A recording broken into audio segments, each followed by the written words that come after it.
denúncia por crime de responsabilidade como alternativa a presidente Dilma Rousseff. construir uma ponte para o futuro. Um grande acordo nacional construído.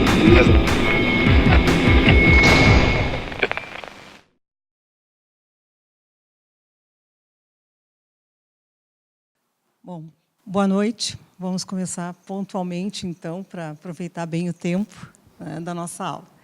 Eu vou iniciar, primeiramente, me apresentando, né? Eu sou Mara Rodrigues, professora do Departamento de História e coordenadora do Prof. História atualmente.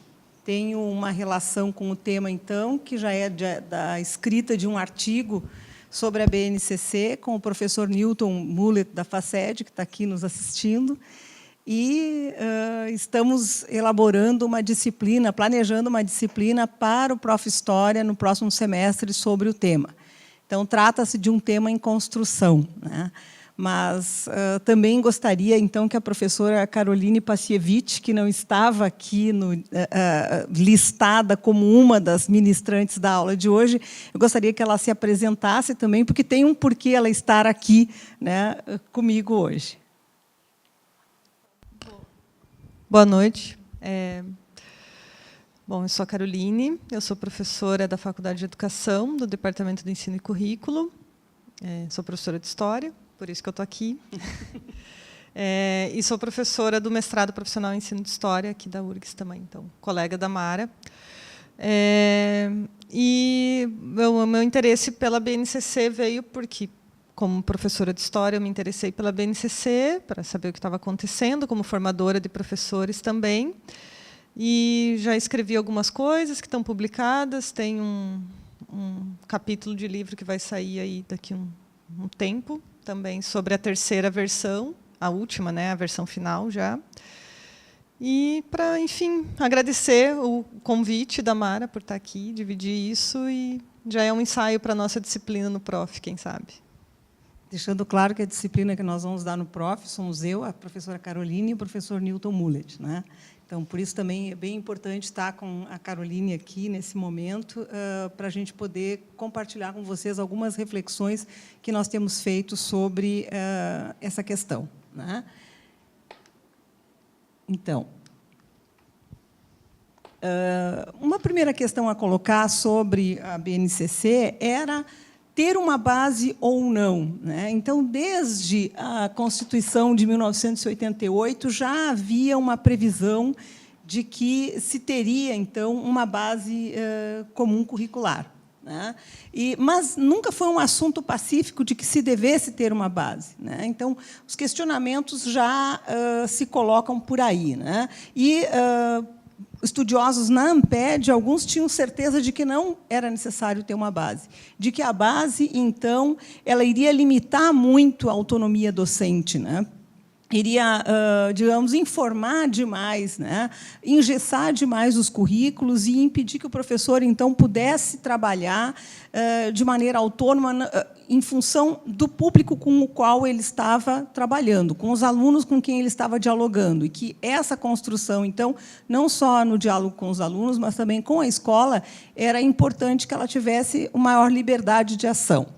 Acho que, independente da academia gostar ou não, querer ou não, achar que tem que ter ou não, foi uma decisão política, a decisão de ter uma base nacional comum curricular, ainda não com esse termo, né, mas na Constituição Federal, um currículo mínimo. E, pelo menos, eu leio isso como uma assunção de uma responsabilidade por parte do Estado brasileiro, né? Chegou um dia que o Estado disse assim, o Brasil, como nação, e o governo federal vai se responsabilizar por discutir quais são o currículo mínimo, os conteúdos mínimos, os conhecimentos mínimos que todas as crianças e jovens no Brasil todo têm que aprender. Então, foi uma coisa, meio que um compromisso assumido político, né? Bem, mas, né, continuando a nossa narrativa, enfim, acabou se decidindo, né? Então, por se fazer uma base, em 2015 ela teve esse nome, né, no Plano Nacional de Educação. Bom, A BNCC, então, ela inclui outras áreas de conhecimento, é claro, mas a área de conhecimento que nós vamos mais pensar aqui é a área de história, né? É importante dizer isso, né? E é importante dizer também que não tem como discutir a base em si mesma, sem pensar na sua relação com outras políticas educacionais. Então, essa é uma questão óbvia, mas é importante também nós já situarmos aqui. Mas há questões que são específicas do debate do conhecimento histórico, tanto na base quanto na academia acabou acontecendo, né? Então, são essas duas linhas, vamos dizer assim, de investigação que vão sempre estar presentes na estrutura aqui da nossa apresentação. Essa questão das políticas públicas mais amplas, das quais a base é uma delas, e a questão do conhecimento histórico, como foi debatido na base nacional.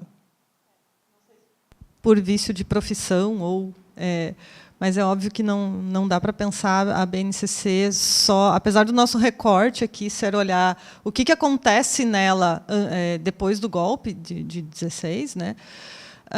Mas não dá para pensar a base nessa como pontual, né? A gente precisa olhar para ela como um processo que vem vindo desde que o Brasil resolveu se assumir como uma república democrática de novo.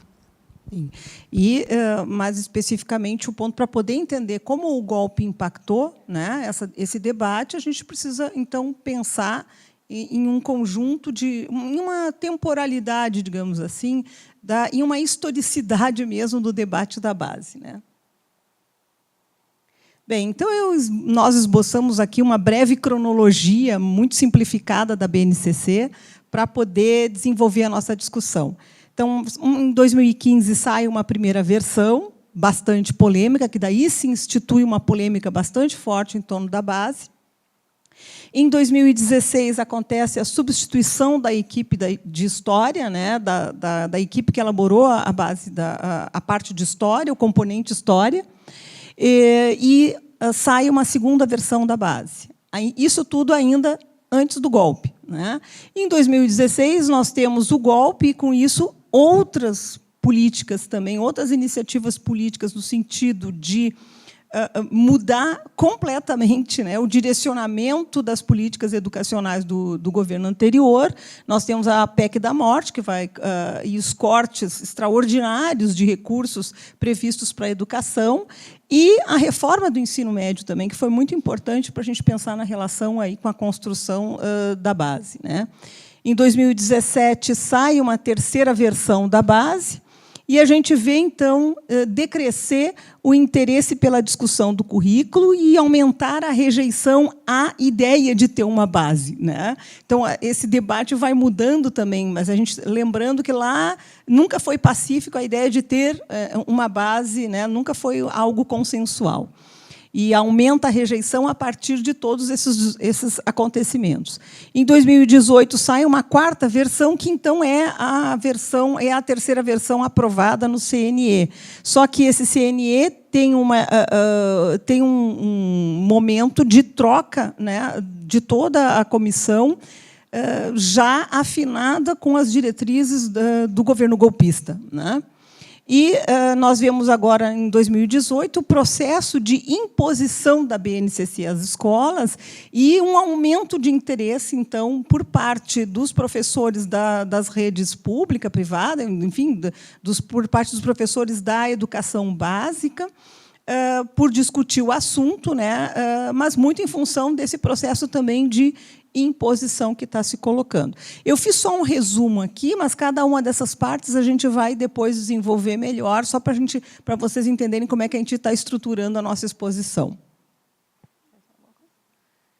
Bom, então, essa é uma questão importante em relação aos interesses privados e as perspectivas neoliberais, como é que elas se colocam nesse debate da base, né?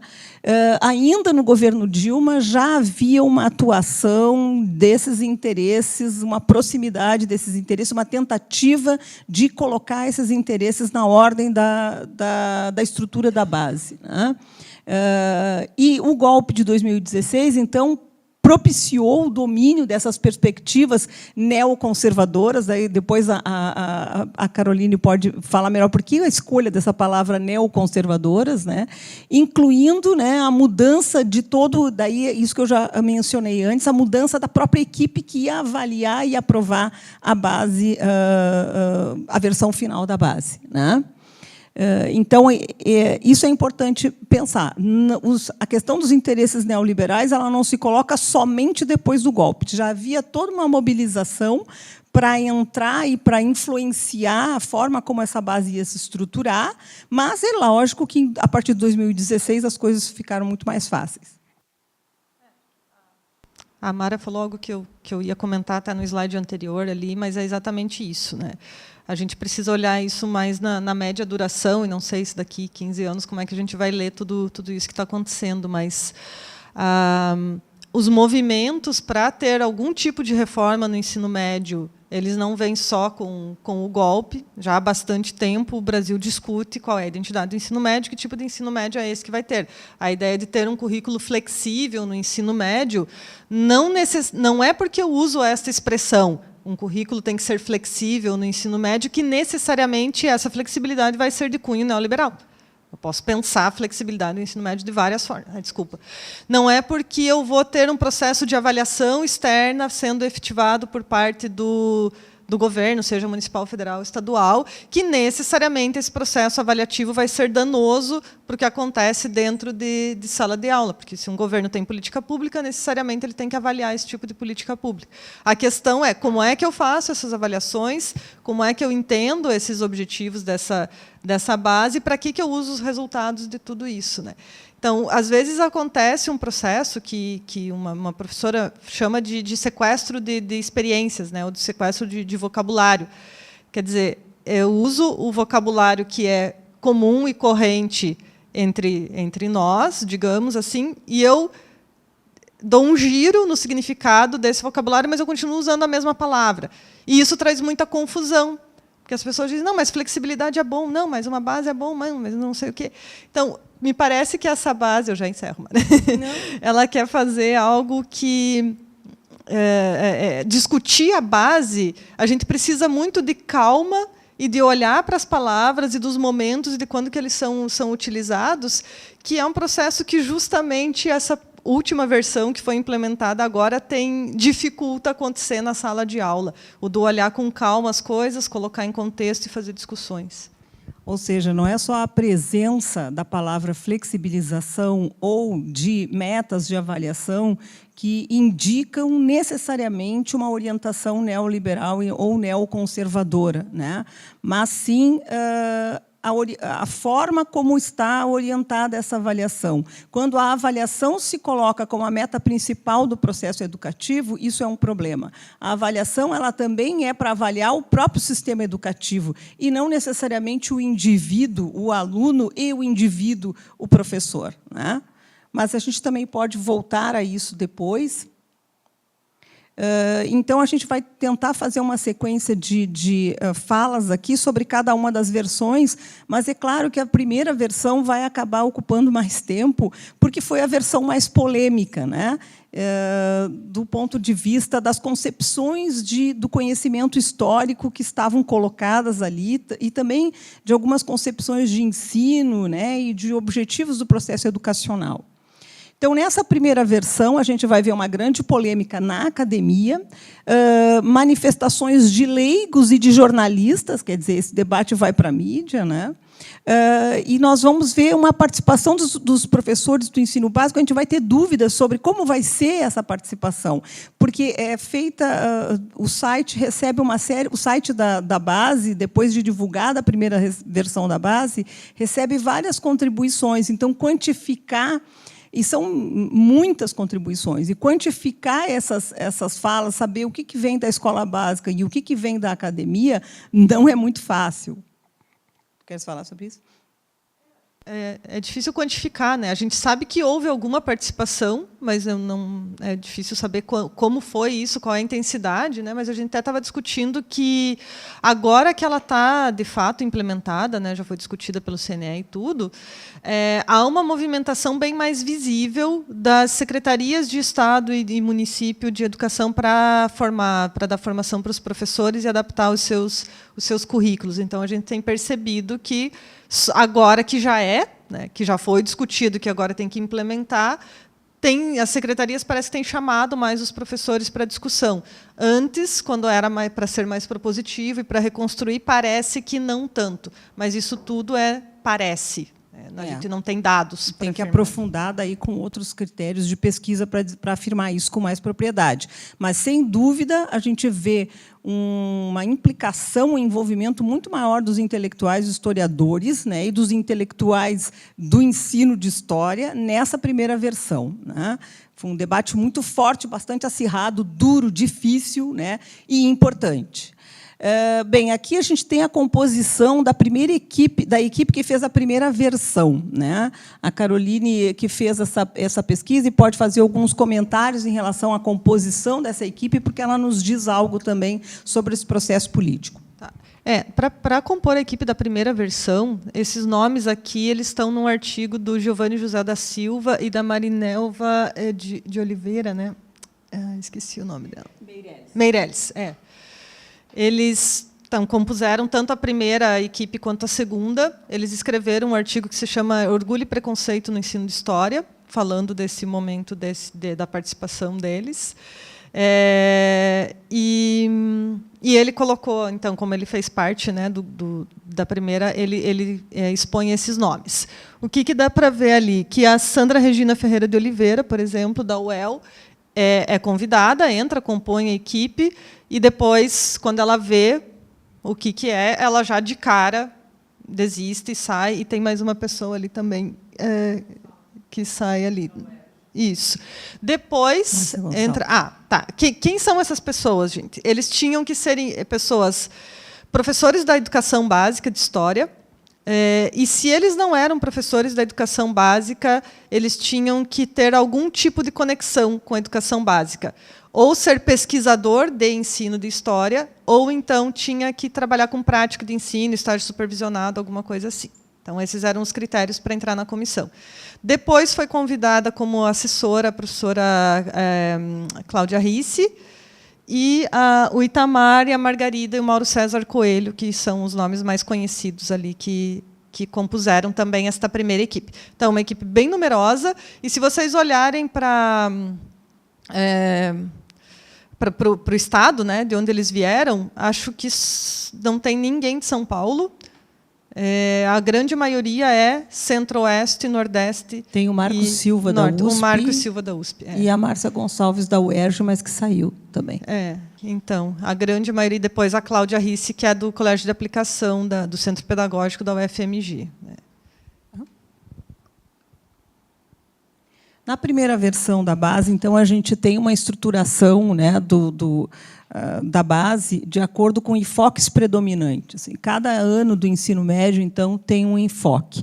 Nós não vamos passar um por um, mas a gente coloca nesses slides para ter uma ideia de como é que foi pensado, né, essa proposta de currículo, né. Então, vamos ver ali que tem mundos brasileiros. Então, alguns nomes, algumas formas de se nomear os processos históricos e também a espacialidade, eles vão apresentar novidades em relação àquilo que a gente conhece como o currículo de história do nosso curso, por exemplo, né? Então, mundos brasileiros, lugares de vivências e relações sociais, enfim, são outros. Claro que nos primeiros anos do ensino fundamental também vem toda uma nomenclatura que não é a nomenclatura, que é o conceitual, as categorias que a gente usa na academia, né? Análise de processos históricos, enfim, tem esses enfoques, eles são enfoque do ano inteiro, mas tem os do ensino médio também, E o enfoque, então, do primeiro ano do ensino médio, mundos ameríndios, africanos e afro-brasileiros. Mundos americanos, mundos europeus e asiáticos. Então, aqui, só por esses enfoques, a gente já vê que, do ponto de vista de uma temporalidade, há uma vontade de romper com aquela perspectiva da história quadripartite, né, da divisão quadripartite do tempo da história francesa, né? E, do ponto de vista da espacialidade, então, há toda uma centralidade do Brasil como ponto a partir do qual vai se desenvolver as principais reflexões do processo histórico. Não que outros espaços não entrem de forma alguma, mas eles entram a partir da sua conexão com os mundos brasileiros, então, para dizer de uma maneira mais didática. E, principalmente, a gente vai ver, então, começando lá no ensino fundamental a se estudar a história do Brasil e, depois, então, pensando outros contextos. Opa! Acho que eu passei um a mais, deixa eu ver. Não, está certo. E, além desses enfoques predominantes de cada ano, do ensino fundamental e ensino médio, nós temos os 4 eixos, né, de objetivos de aprendizagem. Cada objetivo de aprendizagem é pensado em relação ao enfoque de cada ano e a um desses eixos, né? E todos os eixos estão em cada ano. Então, procedimentos de pesquisa, representações do tempo, categorias, noções e sujeitos e dimensão político-cidadã. Para mim, a parte que talvez tivesse que ter sido mais discutida na primeira versão da BNCC era justamente essa proposta deles, de organizar toda... de propor para o professor que organize seu currículo a partir desses 4 eixos. Porque, na minha leitura, eles contemplam o que a gente tem discutido contemporaneamente como... os vieses importantes e necessários para eu trabalhar com os jovens, com as crianças em sala de aula. Porque ele parte do princípio, né, como a gente já sabe, que ensinar história não é ensinar o passado da humanidade. Primeira lição que a gente aprende lá, a introdução à história, né? Então, é ensinar como é que, ou melhor, descobrir junto com as crianças, talvez, né, como é que eu consigo criar narrativas, interpretações sobre algo que talvez tenha acontecido no passado da humanidade, né? E daí, tu tirou lá, tu pode voltar? Posso. Por favor, porque realmente é minha parte favorita dessa primeira versão, assim. Então, tudo que eu fosse ensinar, eu teria que passar por como que eu posso pensar procedimentos de pesquisa histórica a partir deste caso, representações do tempo, né? Isso eu posso pensar de várias formas, tanto como é que aquele povo do passado representava tempo, ou que tipo de categorias, linhas, né, de tempo eu posso utilizar para pensar esse grupo em específico. As categorias, as noções e sujeitos, que daí me parece que é o que mais se aproxima daquilo que a gente entende pelo conteúdo de história mesmo. Então, por isso que eu queria chamar a atenção para isso, porque nas versões posteriores o foco fica só naquele terceiro eixo, que é o que tradicionalmente se entende por ensinar história. Dizer que aconteceu a Revolução Francesa e que a Revolução Francesa foi assim. E, por último, a dimensão político-cidadã. Então, se eu estou vendo Revolução Francesa, o que eu posso refletir para a contemporaneidade sobre a dimensão político-cidadã? E aí, toda a entrada de todas as questões que vêm anteriormente com as diretrizes curriculares nacionais, com a Lei 10.639, tudo isso pode emergir em todos os conteúdos, se eu quiser, a partir dessa dimensão, né, dos conteúdos. Então, tinha muito potencial aí, só que é muito difícil de organizar um currículo olhando para esses 4, como é que tudo eu vou trabalhar com esses 4, propor de um jeito que seja comum para o Brasil inteiro. E outra, como é que eu escrevo um livro didático em que eu contemple essas 4 dimensões? Acho que isso explica bastante do furor. E o livro didático é um produto mercadológico bastante importante e atrativo para os interesses privados que estão de olho na base desde o início, né, da sua elaboração e que entraram agora muito fortemente depois do golpe. né? Então, eu concordo com a Caroline, esse arranjo da primeira versão, que cruza esses elementos mais importantes, esses enfoques anuais, com esses eixos, é a maior riqueza que a gente vê nessa primeira versão. Então, persiste ainda, né, a discussão, tem que ter uma base ou não, mas a gente converge em que essa primeira versão foi bem interessante, marcou realmente um diferencial, né, naquilo que se podia pensar como um currículo de história que avançasse em determinadas questões que não estavam sendo problematizadas na escola, né? Ou, pelo menos, não de uma forma tão rica. Então, só um exemplo, porque cada um desses eixos vai ter objetivos. Então, nós vamos trazer aqui só um exemplo, porque não vai dar tempo de ver eixo por eixo, né? Então, por exemplo, nos procedimentos de pesquisa, os objetivos vão girar em torno de exercitar a socialização, usar documentos, como usar documentos em aula, né? Documentos escritos, imagens, confrontar narrativas, ou seja, a ideia de que não existe só uma forma de narrar ou uma versão, né, de um acontecimento, como confrontar essas narrativas, então. E a construção dos objetivos, é interessante ver ali que tem uma numeração e um conjunto de letras que é um código, né? Tem ali CH, de Ciências Humanas, HI, de História, 5, que é o 5º ano do ensino fundamental, que é o F ali, então, 5º do fundamental, mais o O, o A, que eu não sei o que é, objetivos de aprendizagem, obrigada, e o 049, que é a numeração então, desses objetivos. Isso aí já é um problema, mas a gente vai falar logo desse problema. Só deixa eu ver o objetivo aqui, como está estruturado, né? Então, pesquisar as origens do grupo familiar, considerando os grupos que constituíram o povo brasileiro e os predominantes na região em que vive.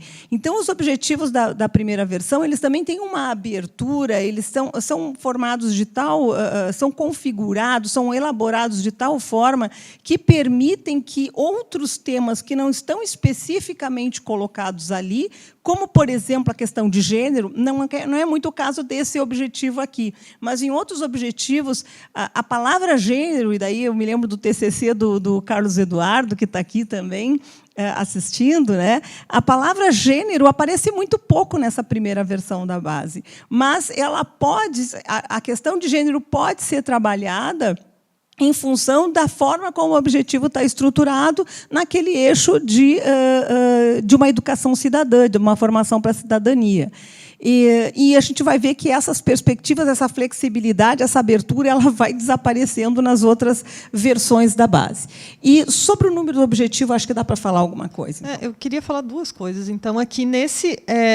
tanto a abertura que ele dá para eu inserir as realidades locais nesse tipo de objetivo, quanto o fato deles terem cuidado, ou terem tido a vontade mesmo de deixar explícito que eu tenho que considerar a diversidade étnico-racial, de gênero, etc.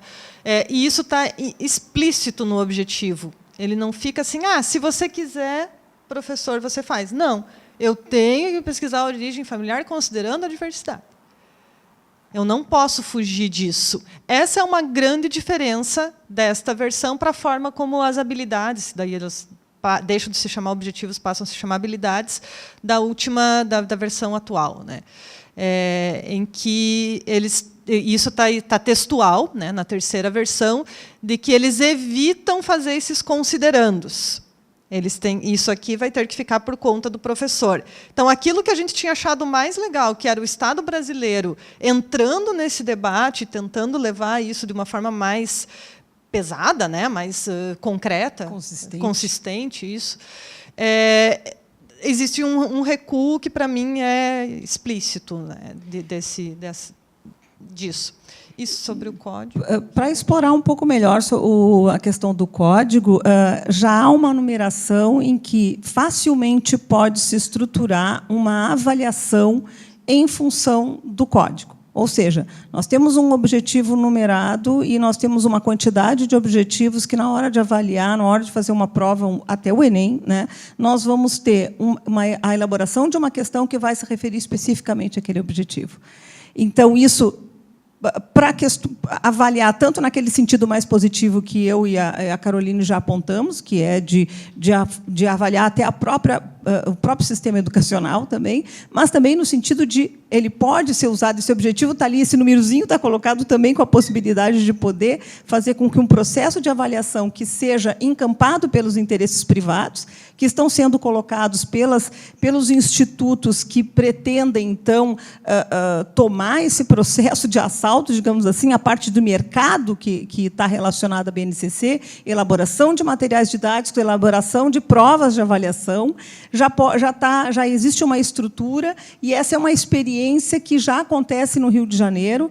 O professor Fernando Pena, que fala disso, né, do SAERJ e do SAERJinho, seria interessante, se vocês quiserem aprofundar isso depois, que tem a ver com essa estrutura já bem numerada, bem organizada. E, infelizmente, daí não no bom sentido de avaliar o processo educativo, mas de responsabilizar indivíduos, professores e alunos por metas de aprendizagem que cada vez menos estão atendendo aos objetivos de uma formação cidadã e estão voltadas cada vez mais para competências e habilidades, né, como a Caroline já falou anteriormente. Isso aí é uma discussão que a gente pode fazer, se você tiver interesse, a gente pode falar mais sobre isso na hora do debate, né, depois. Mas o Estado de São Paulo é emblemático disso, né, também, de criar essas avaliações externas que, a partir dessa codificação, né?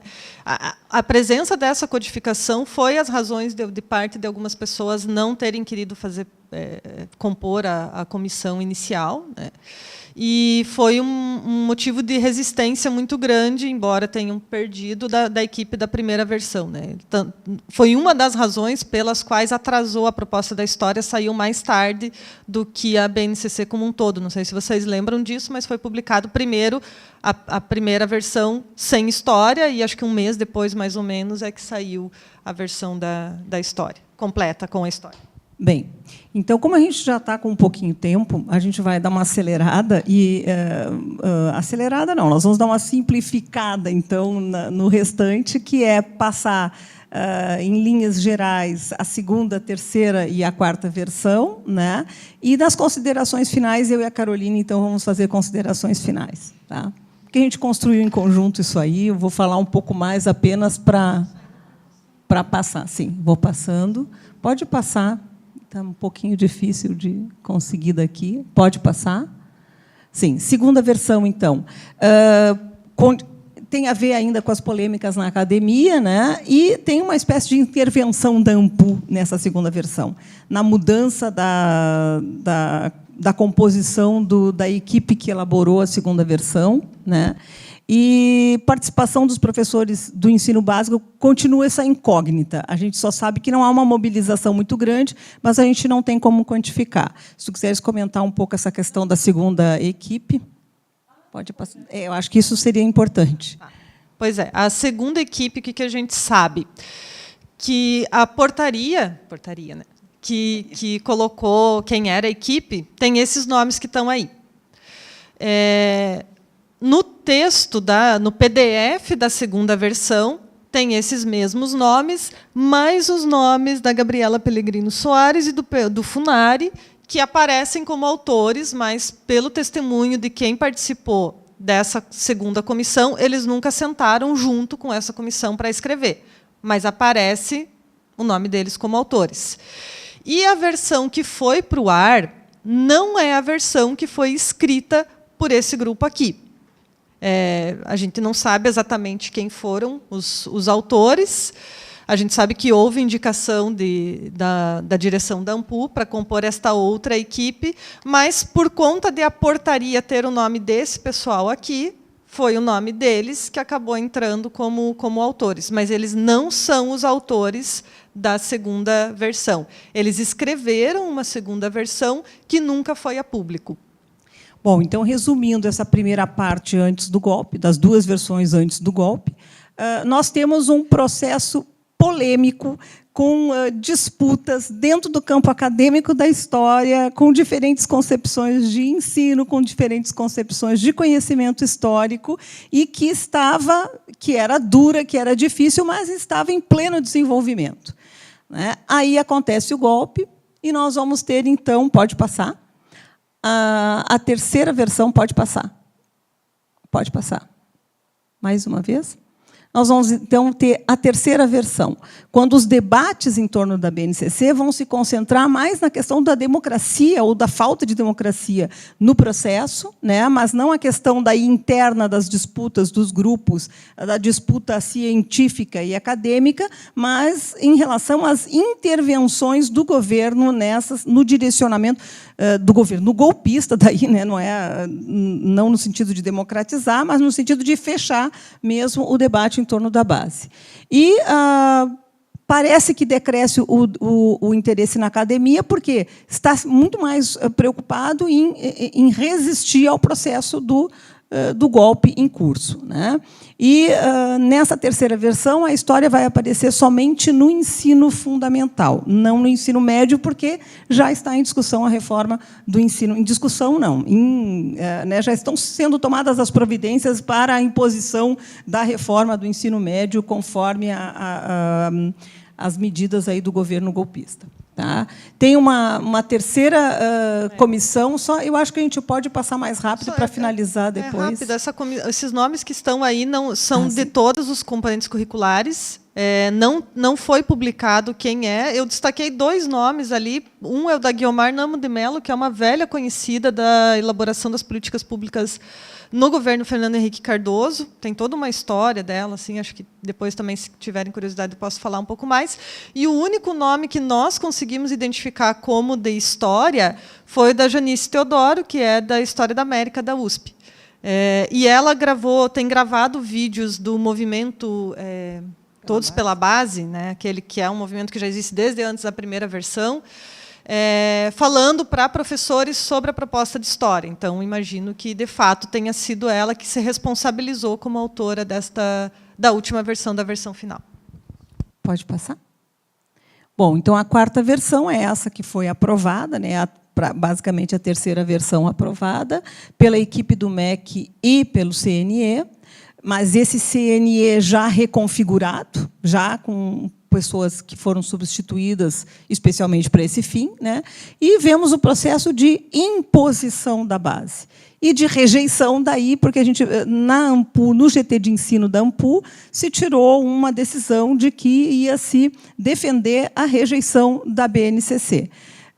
Isso acabou não saindo em nenhuma moção da Assembleia Geral da AMPU do ano passado, de 2017, mas essa discussão tomou corpo, né, acabou crescendo dentre os intelectuais ligados aí à área de ensino de história e alguns intelectuais da história também, em função de todo esse processo de deterioração do debate, da democracia nesse debate da base. Tá? E acaba se consolidando nessa versão final, então, aquela lista de conteúdos, isso é conforme o artigo que eu e o Newton escrevemos também, né, mas aquela lista de conteúdos muito mais próxima daquele modelo tradicional que a gente já conhece bem e que tinha grande chance de renovação com a primeira versão da base. Então, pode passar. Mais uma vez. Nas considerações finais, acho que a gente gostaria de colocar, não sei, acho que pode começar fazendo uma avaliação mais geral e depois eu finalizo. Pois é, acho que o que eu penso, eu já acabei falando assim. Tem uma coisa muito importante que passou aquilo. Acho que é sobre os objetivos e direitos da aprendizagem da nomenclatura. Porque a gente fica muito preso ali. Eu sou uma professora de ensino, né, de didática da história, então eu fico olhando lá as minúcias da aprendizagem, o que vai acontecer naquilo, naquele outro. Mas tem uma coisa que eu acho que é muito importante, daí como é que eu dou o foco da discussão macro aqui, né? Tem um vocabulário que é adotado até a segunda versão, que a base tem que ser formulada a partir de objetivos e direitos da aprendizagem e de desenvolvimento. A partir da terceira e da última versão, a nomenclatura é competências e habilidades. São propostas competências e, ao invés dos objetivos de aprendizagem, são propostas habilidades.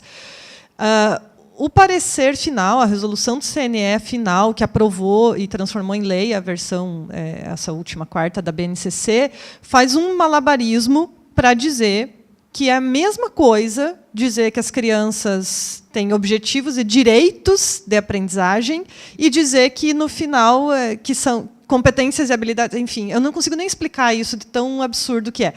Mas, assim, dizer que uma criança tem o direito de aprender tal coisa, para eles é a mesma coisa de dizer que ela tem que demonstrar, ao final do processo, competências ou habilidades naquilo.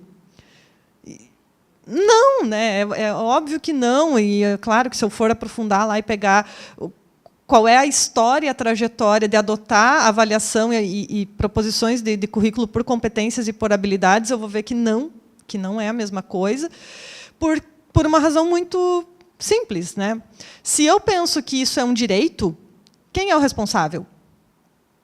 É o Estado. É o Estado. É um direito dessa criança aprender. Então, o Estado tem que dar o direito da criança, do jovem, aprender. Se é uma competência ou uma habilidade, a responsabilidade é desse indivíduo. Ele tem que ser competente ou habilidoso. Ele não tem... Na verdade, o malabarismo ele tem o direito de ser competente e habilidoso, porque eles dizem que essas coisas se conjugam. Para quem que eu jogo, então, a responsabilidade nesse caso, né? E acho que aí vem o espírito do neoconservadorismo, que a gente ia falar um pouco, por causa também de certa limpeza das questões de política e cidadania, das questões de gênero, nem se fala, e do compromisso mesmo, da assunção da responsabilidade do Estado em criar uma educação de tipo antirracista, pela equidade de gênero, que combate a injustiça social concretamente, não só no discurso da tolerância, porque a diversidade é bonita, olha que legal, né? A gente já fez essa crítica aos PCNs, a gente não precisava ter que fazer essa crítica de novo, né? Sobre esse aspecto, eu e a Caroline conversávamos antes, e ela mesma dizia, estou lembrando o que tu disseste antes, que essa última versão ela desvirtua, né, as diretrizes curriculares. Ela não contempla, ela desvirtua. E, para finalizar também, me parece que a parte assim, mais dura do debate acadêmico se deu porque as perspectivas decoloniais e pós-coloniais, por exemplo, que estão sendo muito discutidas, então estão entrando com mais força no campo da história, naquela primeira versão. Como no campo educacional já se vem debatendo algo nesse sentido há mais tempo, não só no campo educacional, mas em alguns setores como história oral e em alguns setores da historiografia mais próximos da teoria literária também, essas perspectivas já vêm sendo discutidas, e eu vou perder algumas outras linhas e tendências aqui, mas, enfim, essas teorias elas estão entrando com força agora no debate historiográfico. Então, naquele momento do debate da primeira versão, isso se colocou de uma maneira bastante importante. E nós tivemos uma riqueza enorme. Era um debate que era sobre construção de conhecimento histórico, sobre os fundamentos da historiografia, sobre fundamentos do que é o processo educacional. E, por mais que tenha sido polêmico, por mais que tenha sido duro, ele estava sendo super importante. E, quando entra o golpe, agora a gente se vê na obrigação de defender que as ciências humanas são importantes para a formação cidadã. Ou seja, se retrocede lá, né, 20 anos em 2, que nem diz o nosso golpista mor, né? Então, eu acho que isso é o suficiente para dizer. A gente se estendeu um pouco mais. Nós que somos em 2, é mais difícil de sintetizar. Mas algumas outras questões, então, nós deixamos para agora, para o tempo final aqui que nos resta. Obrigada.